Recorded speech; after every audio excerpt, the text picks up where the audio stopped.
निवडणुका पारदर्शी व्हाव्यात, निवडणुकामध्ये मतदार याद्यामध्ये पारदर्शकता असावी, स्वच्छता असावी। मग निवडणूक आयोग या गोष्टी मानायलाच तयार नाही, कारण निवडणूक आयोग हा सरकारचा पार्ट असल्यासारखा, सरकारचा पार्टनर असल्यासारखा वागतो।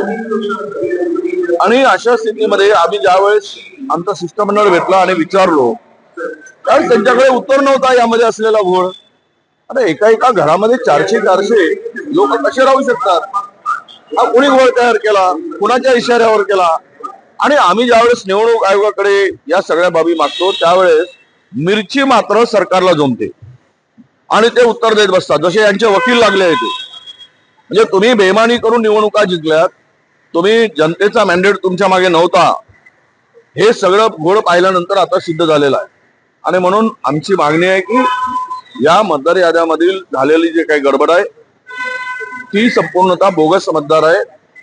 बोगस मतदार तयार करून ह्या निवडणूक जिंकण्याचा नवीन फंडा या देशामध्ये सुरू झालेला आहे। या संदर्भातली आज आमच्या मोर्चाच्या माध्यमातून आम्ही निवडणूक आयोगाला इशारा देऊ इच्छितो की जर हे स्वच्छ केलं नाही आणि सरकारचा, भारतीय जनता पक्षाचा पार्टनर म्हणून जर काम करत असाल, त्याचा सहयोगी पक्ष म्हणून तुमची भूमिका असेल, तर या देशातील लोकशाही धोक्यात आहे।